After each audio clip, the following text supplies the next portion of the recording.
the tastiest plant-based deli sandwich you didn't even know you needed until now. All right, so we're gonna start off with a trick, a hack, if you will, on how to make the onions be just a little bit less oniony. Okay, and for that, what I'm gonna do, I have a whole onion here. I'm just gonna cut the stem end, that's the root end. Root end off, and I'm literally just gonna cut a couple of slices because, you know, we're making one sandwich. I mean, two, technically, because it's for both of us. Just a couple of slices like that, and I wanna peel the paper off and then break them up into their respective ringlets because, you know, you don't want a whole half an onion in there, right? You think that's enough onion? I like onion. All right, you can do another slice. I'm gonna do one more slice. All right. Just a half a slice because that last one was a half. Look at that, see? There we go. You evened it out now. Yep. That'll be full slices for the rest of that onion. The rest of that onion is just gonna go in the fridge. We'll wrap it up and use it for something else. But here's our onions. Now, what's the trick? Well, water. That's it. Just a little bit of water.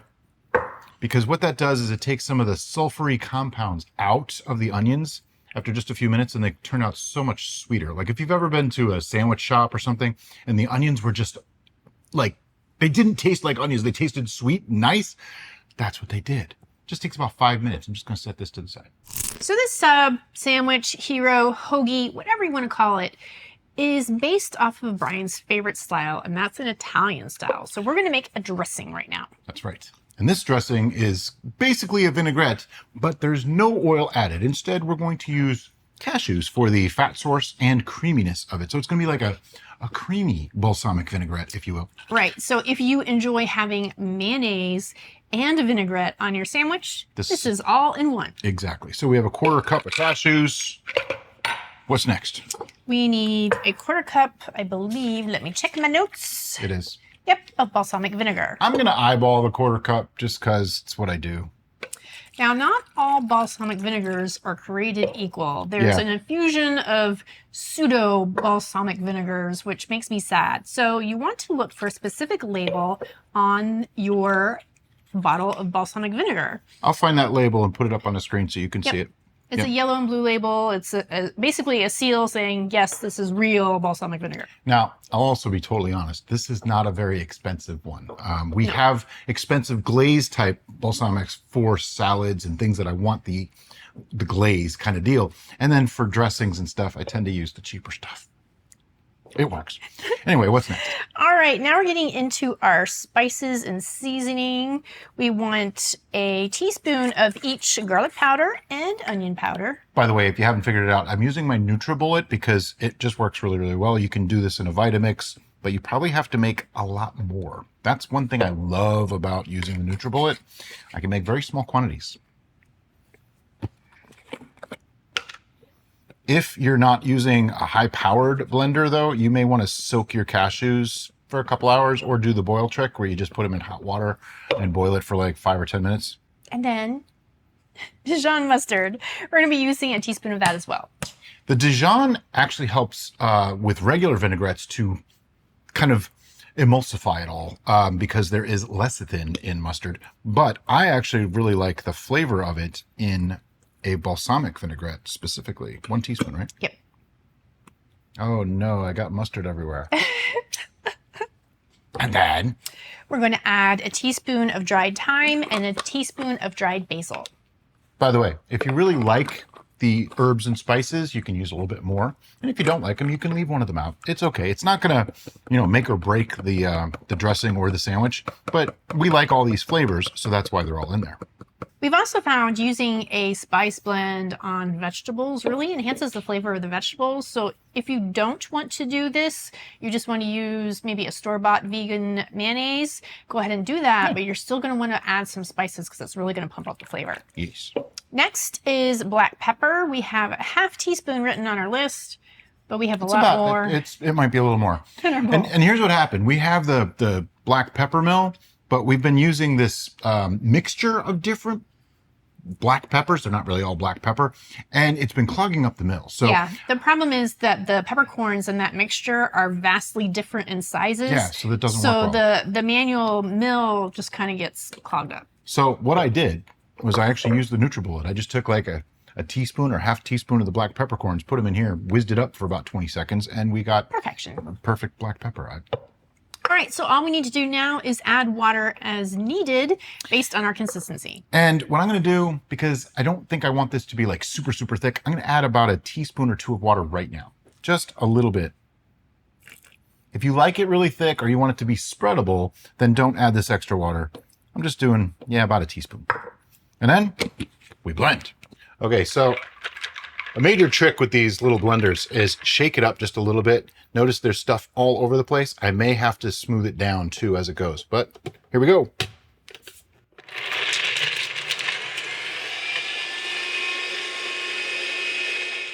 All right, so I guess I usually make more when I make this, but I think it's a little too thick still.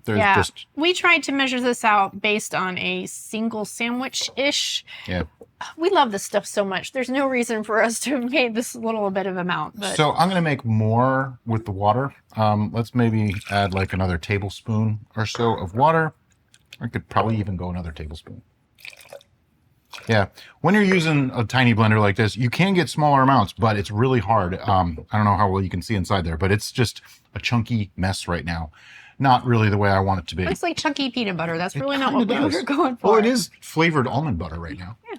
Sort of. Chunky flavored. Not almond, cashew. Yeah, cashew, not almond. There's no almonds in this. It's cashew. I'm going to blend it again. Okay, so I think those couple tablespoons of water really made a huge difference. Let's get it open and take a look. Yeah, that looks pretty good to me. Nice and creamy. Good consistency. Ah, that's lovely. Love that. I love balsamic vinegar though, so that helps a lot. But this is a little different. It's like, it's definitely a creamier version, but it still has that little kick of the vinegar to it. And it's nice and simple to make.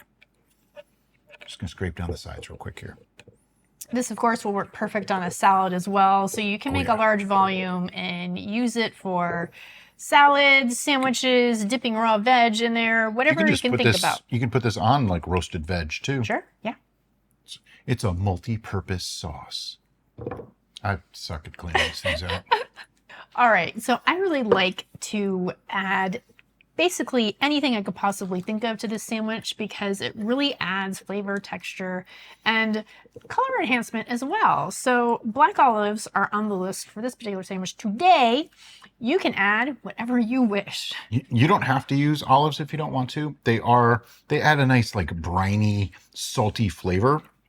They do add a little bit of fat, but not a lot. Do you think that's enough? I think it's enough. Okay. So we're going to slice them. Then I'm just going to, cut them in like 3 pieces each. So they're little tiny ringlets. Really simple stuff. Basically, you're trying to make something make it easier for you to construct your sandwich. A full olive in a sandwich might be a little difficult. Oh, I could do it. You could do it, sure. I would totally do it. And half of it would end up on the floor, but it's okay. Not the floor, my plate, which I would then scoop back up and put back on the sandwich, because that's how you do it. Queso was never mentioned on the show. I actually used to own a deli years and years ago. Made sandwiches, a lot of sandwiches. Yeah, I think that's enough olives for like my half. We're not making muffaletta here. Would you like a tomato next? Yes. Always make sure to wash your vegetables before you cut into them, because it's just good practice. And this is just a standard, slicing type tomato. I cut the top off and usually make that into chef snacks. See, I get like 4. And for this, I'm probably going to use like 2 nice thick slices. So like ½ inch. Oh yeah, this is a juicy tomato. And then I got the 2 slices, cut them in half because it makes it a lot easier to put them onto a sandwich when they're halves. Chef snack. Assistant chef snack. All right, let's talk about bread for a second. This is a huge French loaf that we got from Walmart. This will make 4 sandwiches for us, although I could probably eat half of it myself. I shouldn't, but I probably could. We got this at Walmart, and there's a story behind this because it's kind of awesome. They put these on sale. Now you see how big that is, right? $1 for the whole thing. Now, this is vegan. We checked the ingredients. There's no milk, there's no eggs. This is lovely. It's actually very nice and light bread too. It's not like super heavy. Yes, you can use whole wheat if you want to. You can use whatever you like. We're using this today. So when we find them on sale like this, we buy a bunch because we have an extra stand-up freezer. Like 10 at a time. And so we stack them very neatly in our freezer. Because if you freeze bread rather than refrigerate bread, once you rethaw it, it's going to taste just like it came out of the oven. Exactly. And we put them in the freezer like immediately upon coming home. So that way they're as good as they can be. So this half that we're not going to use is actually going to go back into the freezer. So that way we always have fresh bread. Do not put bread in the refrigerator. That's the it'll quickest just go way stale. to make it taste stale. Yeah. And I'm going to cut down, but I'm not going all the way through because A, I'll cut my hand, and B, I can't get inside it that way. So just like that. Now, if you notice, the bread was like this, right? So this was the top. He didn't cut through the top because that would leave big chunk of bread without much room for the stuffing. So cutting it this way. Mine always break the hinge anyway, so, you know, it's all good too. Another tip for not breaking the hinge is when you apply your dressing, leave the hinge bare. Yeah, because it gets soggy. Yeah, and gravity's going to bring it down there anyway. And the first thing that I'm going to do is I'm putting the dressing on the bread. There's a good reason for that. There's fat in this dressing. So what it'll do is work like a moisture barrier, keeping other juices from soaking into the bread. Also, if you put the dressing in between the layers of the vegetables and whatever else you're putting in there, Just kind of squeezes out. it can make a really slippery mess and you'll have a serious plate tectonics issue where your sandwich just falls apart. All right, so we got that. Next up is some spinach. Now we just have some pre-washed bag spinach because it's convenient. And I'm just going to grab some and put it on. This also creates a moisture barrier. It sticks to the dressing and creates a barrier. Do you have to put spinach? No, you don't have to. But why wouldn't you? You know, unless you're allergic to it or you don't like it for whatever reason. Spinach. You know, it was good enough for Popeye, good enough for me. Okay, there we go. Spinach is our favorite greens for a sandwich because they don't have the strong flavor or bitterness that some other greens have. Like kale and collards, they're a little too much for a sandwich. What layer do you want next, Master Sandwich Builder? Next will be the Tofurkey. Now for the Tofurkey, we're using 3 different ones. We're using the peppered, the ham, and then the traditional roasted turkey. Now, if you want to, we actually have a couple different cold cuts on the channel made with basically tofu and seitan, the same kind of stuff. We're using this because it was really convenient and we found the ham flavor that I've never seen before. So I wanted to try that. And these are difficult to open. Okay. Oh, I got it. I got it. I opened the top of all of them for you. Yeah, I see that. Okay. What I usually do is I take them all completely out and just peel off pieces and then stick them in. This is the ham flavor. Ooh, it smells like ham. Wow. Yeah, they smoked it. I think that might be the trick for us when we make our ham. We've been working on a vegan ham using seitan, tofu, whatever I got to do. And it's the flavoring that's never really worked well for me. And notice I'm going straight down the middle with this. I'm going to do 3 slices of this one. That'd be 9 slices. Yeah, that's about right. 5 slices is considered a serving. I don't think that you need to have a ton of meat on a sandwich. Now, if you really feel the need, you can put more. You can also make some tempeh bacon is really lovely on a sandwich. Yep. You can either purchase pre-seasoned tempeh bacon or make your own. We have a recipe on that right on the channel. Now the turkey, I'm going to offset just slightly so it goes a little bit up the side. See, I'm making the cold cut layer, so to speak. Making a good sandwich is really all about textures, flavors, and structure. And many times sandwiches fail because the structure falls apart. They slide around or, you know, things mush, or there's so many things that can go wrong. You can fail in so many ways. I'm joking. Pretty much any sandwich you make is going to be good. But there's little rules that if you follow them, it makes your sandwich eating experience that much better. How's that? That sounds good, right? Sounds great. Okay. So now we have the meat layer. Do you want... I gotta rinse my hands. The next thing that I want to do is dry up these onions. We're not going to put them on the sandwich quite yet because they need to dry a little bit. So I'm just going to put them out on some kitchen towels, as some people call them. I call them paper towels. And I'm just going to kind of pat them dry. Next is tomato. And for that, I'm just going to do like this. Notice I'm sort of staggering them so that you get a little tomato in every bite, but not too much tomato in every bite. And he's putting the flat side towards the bottom. There's a reason for that. Okay. Now I need the onions. Ta-da! Okay. And I'm just literally going to spread them around both sides. You notice I'm putting stuff on both sides the whole way, right? There's a reason for that.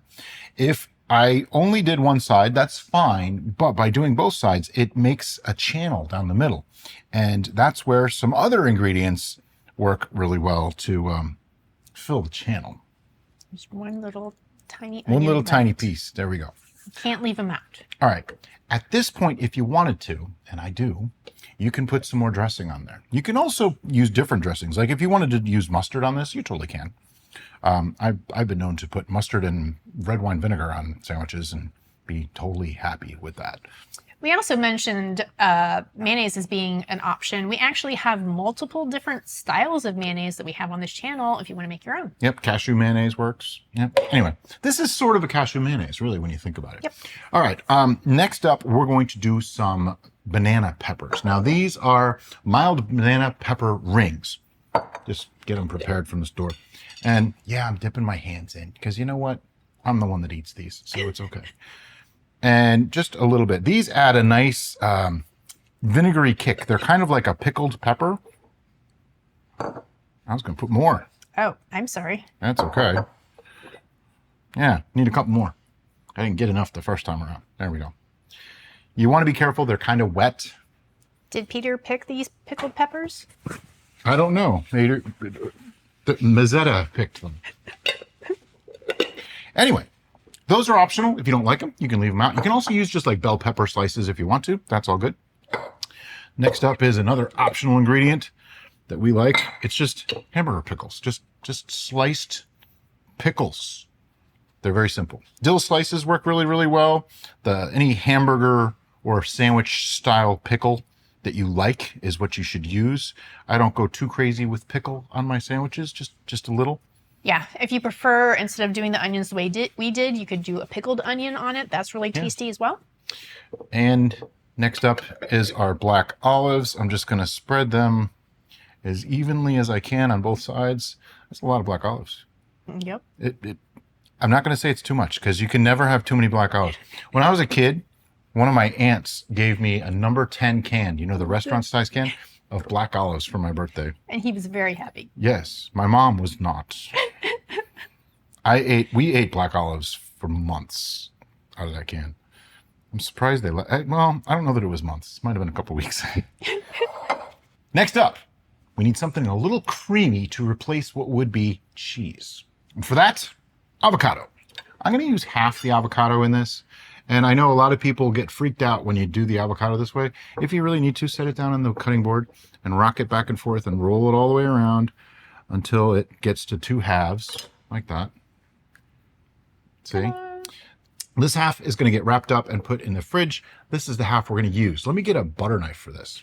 Okay, so what I'm going to do is take the butter knife and just make slices. I'm very gently going down to the skin. I can feel it through the avocado, but it's not like I'm cutting through the skin. Just nice and gentle. Thin slices, 1/8 of an inch, 1/4 of an inch or so. And then I run the knife all around it to separate it from the skin. Now what I'll do is start scooping them out. It's okay if they break. It doesn't really matter. But I'm going to line them up on our sandwich.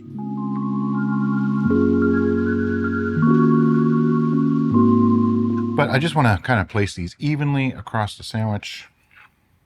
Don't get too crazy, but you know, you want them in there. And then I always tend to miss a little bit when I do this, so I just scrape it and, you know.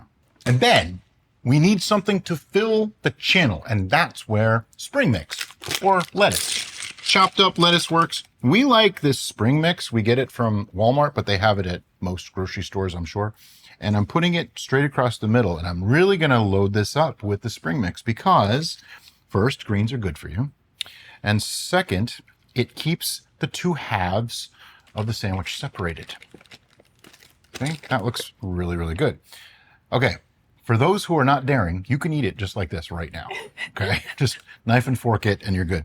But I'm actually gonna wrap this up in paper, so give us a second. So I have some parchment paper, not butcher paper because I just don't have butcher paper, I just use parchment paper. I am not an expert at this by any means, but I'm gonna try my best. So I wanna put a knife in the middle of it and kind of push this all together.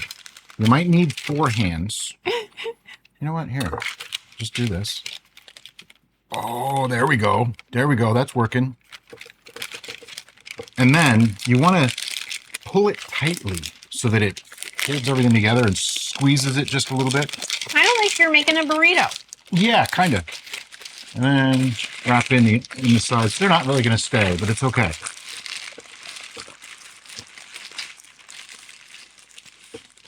And find the top of your sandwich. You usually can see through the paper pretty well. And there you go. There's the sandwich. Kind of afraid to cut it now. All right, we're going to do it. There we go.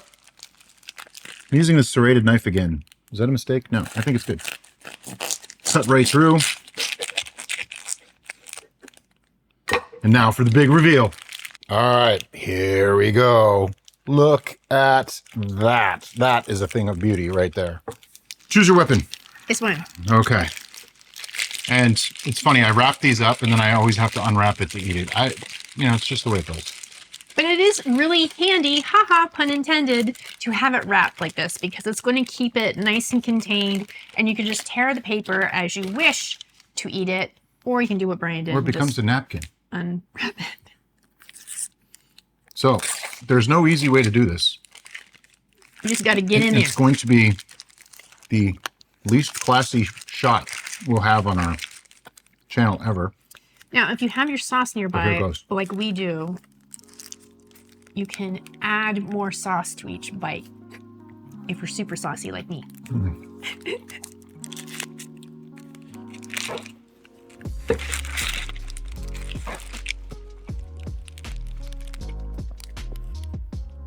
Now, here is one reason to use the spring mix instead of just lettuce. There is, they call it rocket in England. Arugula in here. The peppery bite of the arugula came through in my first bite. That was wonderful. That was so good. But one thing you'll notice is we didn't put any oils. We didn't put any vegan cheeses in this. No. We used the dressing and the avocado as the creamy substitute for what you would have for mayo and cheese. Worked so beautifully. There is nothing missing on this sandwich. No, this is awesome. I would have eaten this when I was an omnivore and still enjoyed it, especially if somebody didn't tell me. I would have had no idea. Just amazing. And those Tofurkey cold cuts, we cloned it when we made our own. So they're very, very similar. So if you don't want to make them, you can just buy those or make your own. And wow, this is just awesome. But we're going to eat lunch now. So as always, guys, thanks so much for watching. We'll see you next time on The Bistro.